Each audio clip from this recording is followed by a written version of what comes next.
3부 예배 나오신 또 우리 온라인으로 예배하는 모든 성도님들에게 우리 창성 형제가 고백한 것처럼요, 선포한 것처럼 그 하나님의 축복이, 그 하나님의 은혜가 강수처럼 차고 넘치길 간절히 바랍니다.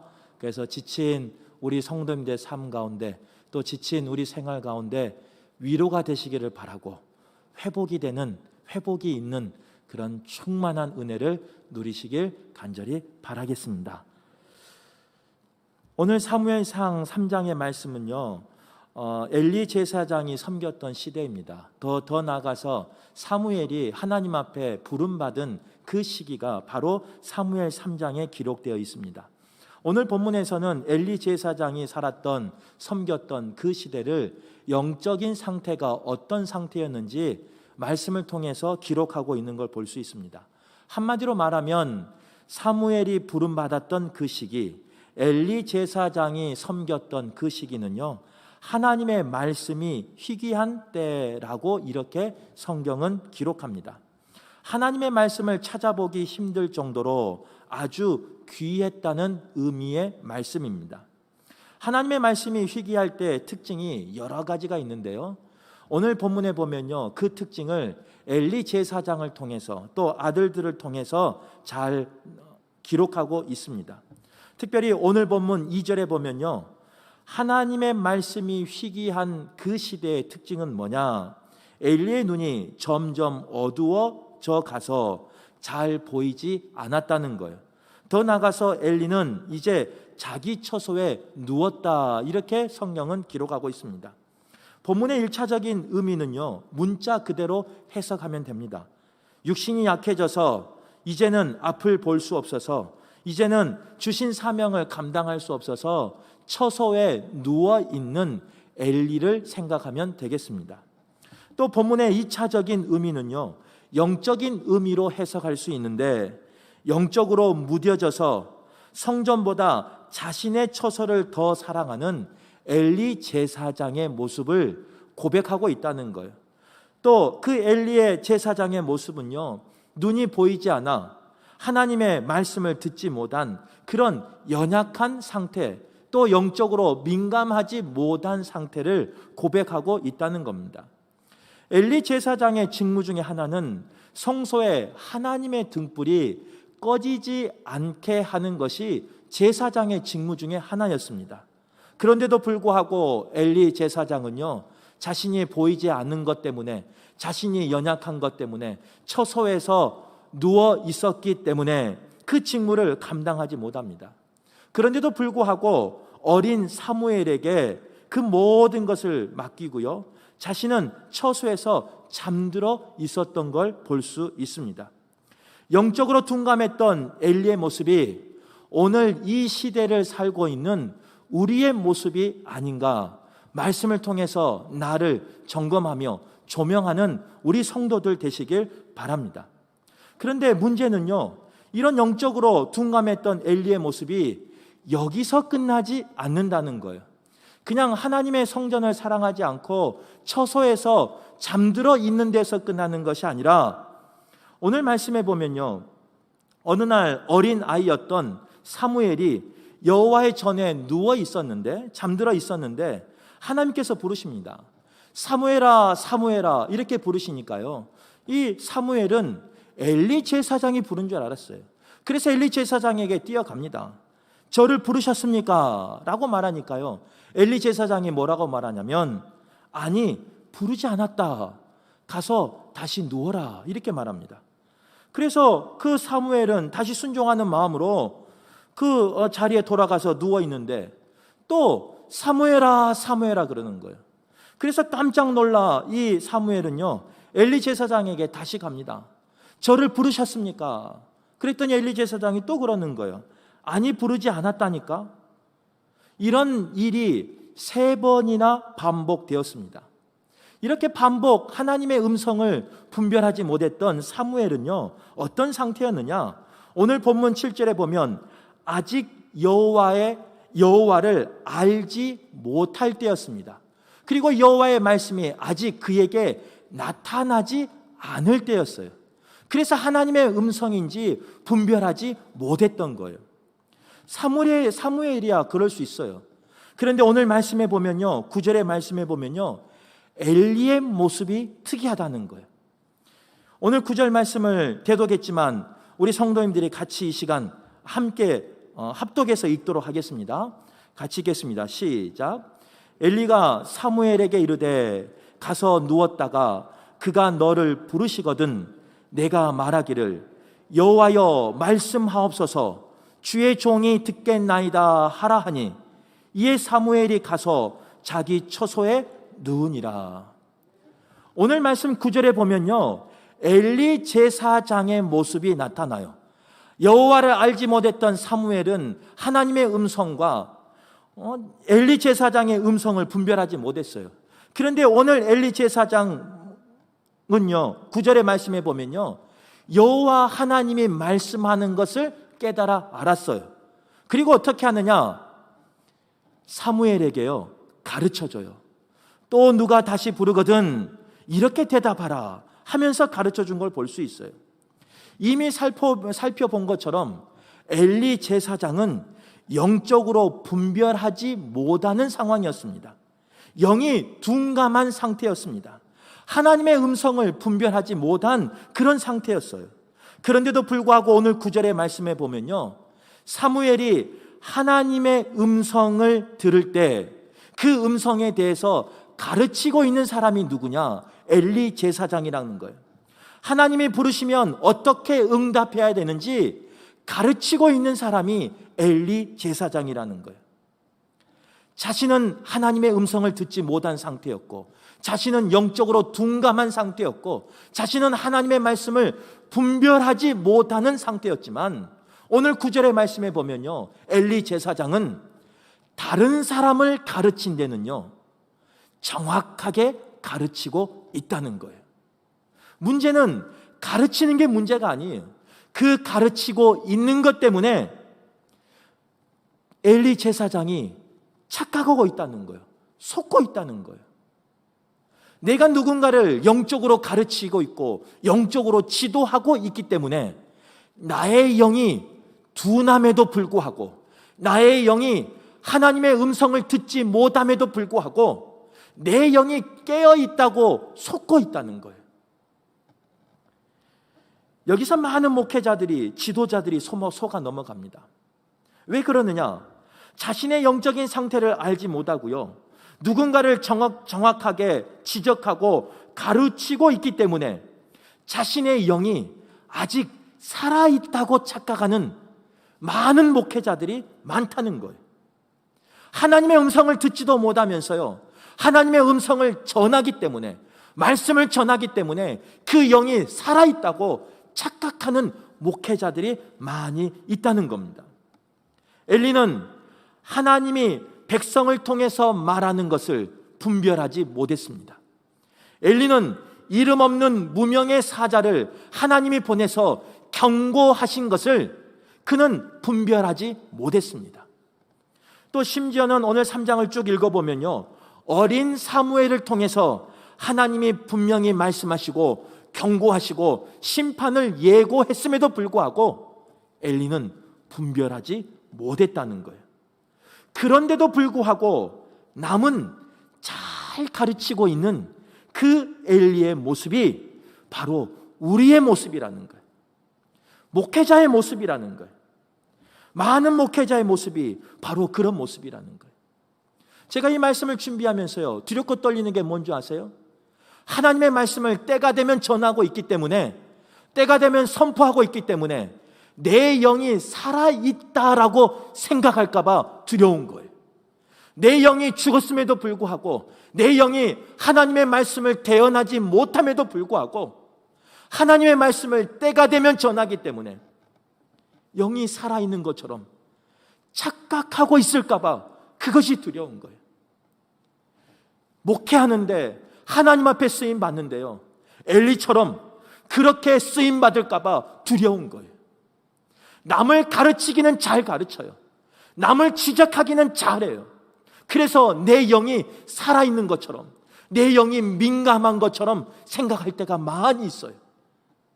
또 담임 목회를 하다 보면요, 이것이 보이고 저것이 보일 때가 있어요. 그래서 그것을 지적하고 저것을 지적하고 이것을 고치기를 원하고 이것을 바꾸기를 원하는 그런 모습이 저에게 있어요. 그래서 착각해요.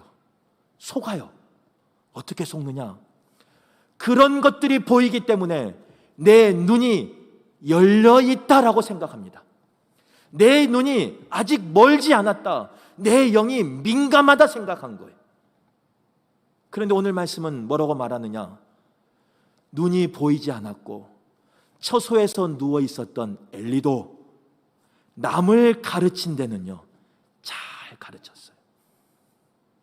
이것이 우리에게 주는 하나님의 메시지라는 거예요. 내가 남을 가르치고 지적한다고 해서 내 영이 살아있는 건 아닐 수 있습니다.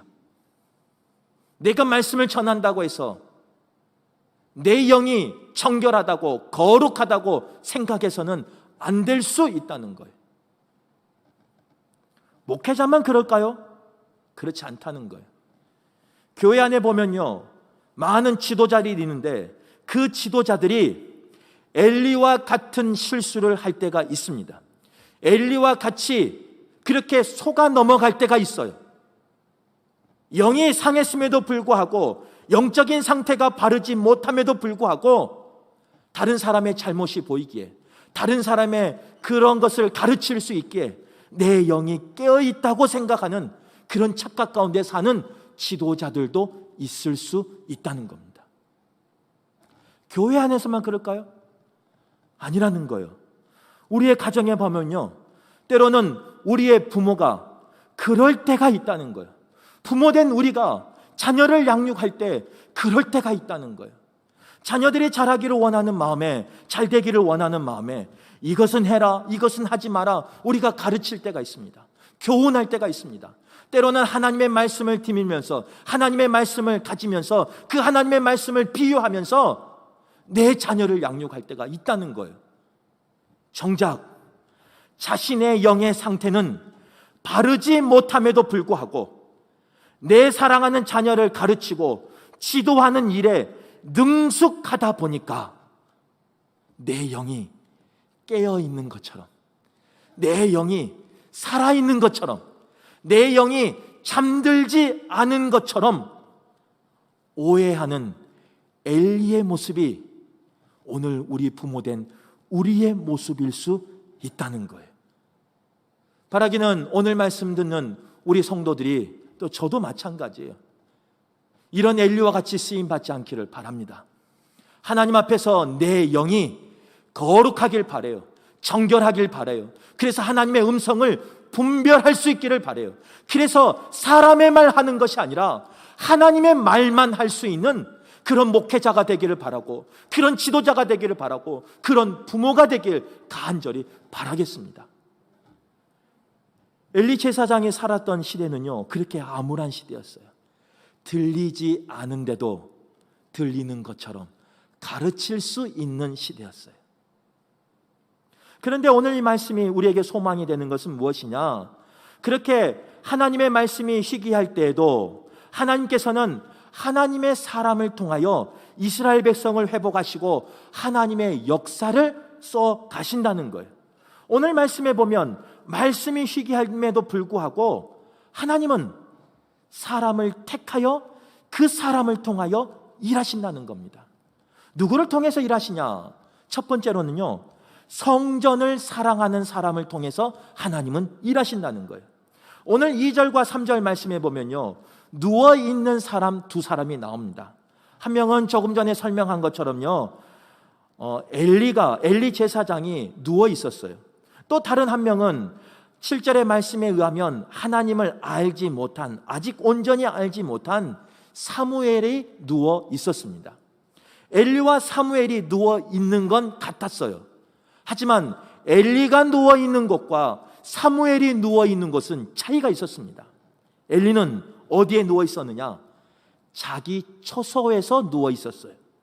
사무엘은 어디에서 누워 있었느냐? 여호와의 전에서 누워 있었어요. 질문 하나 해볼게요. 어른이 여호와의 전을 지키는 것이 쉬울까요? 어린 아이가 여호와의 전을 지키는 게 쉬울까요? 당연히 어른이 지키는 게 쉽죠. 어른이 철야 예배를 하며 기도하는 게 쉬울까요? 어린아이가 철야를 하며 기도하는 게 쉬울까요? 어린이보다는 당연히 어른이 쉽죠. 새벽 예배만 봐서도 그래요. 새벽 예배 보면요, 어른들은 작정하면 나와서 기도합니다. 예배합니다. 하지만 아이들은요, 전날 작정하고 깨워달라고 신신당부를 하고요, 부모에게 협박까지 합니다. 나 만약에 오늘 새벽 예배 안 가면요, 못 가면 나 학교 안 가, 밥 안 먹어, 이렇게 협박까지 하면서도 그 다음날 정작 일어나지 못하는 게 자녀들이라는 거예요. 어린아이라는 거예요. 그런데 오늘 말씀에 보면요, 바뀌어 있어요. 어른인 엘리는 여호와의 전을 지키는 것이 아니라 자기 처소에서 누워 있었습니다. 어린이인 소년인 사무엘은 하나님의 등불이 꺼지지 아니하는 하나님의 궤가 있는 성전에 누워 있었다는 거예요. 등불이 꺼지지 않게 하기 위해서 밤새 제사장들이 기름을 갈아주며 지켜야 했습니다. 만약에 제사장이 게으르거나 자기 역할을 감당하지 못하면 그 하나님의 등불은 꺼질 때가 있었습니다. 그래서 그 등불을 지켜야 하는 사람은 사무엘이 아니었어요. 제사장 직분을 가지고 있는 엘리였고 그의 아들들이었어요. 그런데 오늘 말씀해 보면요, 그 하나님의 등불을 지키고 있는 사람은 누구였느냐? 제사장을 대신해서 수정 들고 있는 사무엘이 그 일을 감당하고 있었다는 겁니다. 이것을 오늘 시대 상황으로 조금 쉽게 설명하면 이래요. 엘리 제사장은 이제 담임 목사에게 비유할 수 있죠. 담임 목사는요, 근무 시간이 땡 하고 끝나니까요, 퇴근해 버렸어요. 집에서 누워 있어요. 저희 하기니까 집에서 자빠져 있어요. 그런데 어린 사무엘은 근무 시간이 끝났는데도 불구하고 성전을 사랑하며 성전을 사모하는 마음으로 시간 외 근무를 감사함으로 기쁨으로 감당하고 있다는 거예요. 하나님이 누구를 통해서 일할까요? 오늘 말씀을 이제 3절부터 4장까지 쭉 읽어보면요, 분명하게 나타납니다. 성전을 사랑하고 성전을 사모하는 그 어린 사무엘을 통해서 조건이 부족하고 어떻게 보면 연소한, 내세울 것이 없는 그 어린 사무엘을 통해서 하나님은 일하신다는 거예요. 사무엘은 나의 편안함을 생각하기보다요, 하나님의 성전을 사랑하는 사람이었습니다. 그런 사랑이 하나님의 등불을 꺼지지 않게 했다는 거예요. 우리 교회도 마찬가지예요. 코로나 때문에 모일 수 없는 상황이에요. 기도를 마음껏 할 수 없는 상황이에요. 그런데도 불구하고요, 새벽 일찍부터 주의 전을 찾아서 하나님 앞에 눈물로 기도하는 성도들이 있습니다. 주의 전을 사랑하며 주의 전을 사모하며 그 기도의 등불을 켜는 분들이 있어요. 내 사랑하는 자녀의 앞날을 기억하며 하나님 앞에 소망을 바라며 그 기도의 등불이 꺼지지 않는 마음으로, 꺼졌으면 안 된다는 마음으로 눈물로 기도하는 분들이 있습니다. 새벽에만 있는 게 아니에요. 낮에 보고요, 저녁에 봐도요, 가끔 보면은 성도님들이 찾아와서 중예배실에서, 권사실에서 때로는 낮에도 기도하고 저녁에도 기도하고 어쩔 때는 보면요, 밤새서 기도하는 분들도 계셔요. 바로 그렇게 주님을 사랑하는 그런 분들이 계시기에 주의 전이, 하나님의 등불이 꺼지지 않는 겁니다. 하나님은 그런 사람을 통해서 이 나라를 회복하기를 원하고 이 교회를 회복하기를 원하고 우리 가정을 회복하기를 원하신다는 거예요. 능력 있는 목회자를 통해서 일하지 않으세요. 지식 있는 목회자를 통해서 일하지 않으세요. 사랑이 없는 목회자를 통해서 일하지 않으세요. 가진 것 없지만, 연약하지만, 내세울 것 없지만 주님을 사랑하고 주의 전을 사모하는 그 연약한 한 사람을 통해서 하나님은 가정을 세우시고 교회를 세우시고 민족을 회복하실 줄 믿습니다. 두 번째로, 하나님이 쓰시는 사람은 어떤 사람이냐? 하나님의 음성을 듣고 순종하는 사람을 쓰십니다. 하나님의 말씀이 희귀하고 하나님께 불순종한 사람이 가득한 곳이었습니다. 그런데 하나님께서는요, 그 가운데 누구를 부르시느냐? 그 어린 사무엘을 부르셔요. 그리고 그 어린 사무엘에게 하나님의 음성을 들려주신다는 거예요. 그런데 그 하나님의 음성을 들은 사무엘은 하나님의 부르심에 순종하며 나아갑니다. 사무엘이 하나님 앞에 음성을 처음 들었을 때 들은 음성이 어떤 음성인 줄 아세요? 이제 오늘 이제 그 10절부터 3장 10절부터 쭉 읽으면요, 하나님이 사무엘에게 나타납니다. 그리고 사무엘에게 말씀하십니다. 무엇을 말하느냐? 처음 들려주신 음성이 자기가 모시고 있는 엘리 제사장 가정에 대한 이야기예요.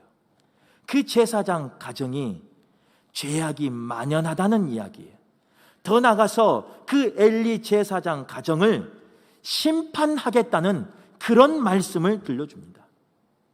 처음 받은 말씀인데 죄악과 심판에 대한 말씀을 들어요. 사무엘이 얼마나 두렵고 떨리겠습니까? 아마 그날은요, 그 말씀을 듣고 그 성소의 문이 열렸는데요, 혹시나 엘리를 만날까 봐 도망 다녔을 거예요. 저도 목회자인데 축복의 말씀을 전하고 싶을 때가 있습니다.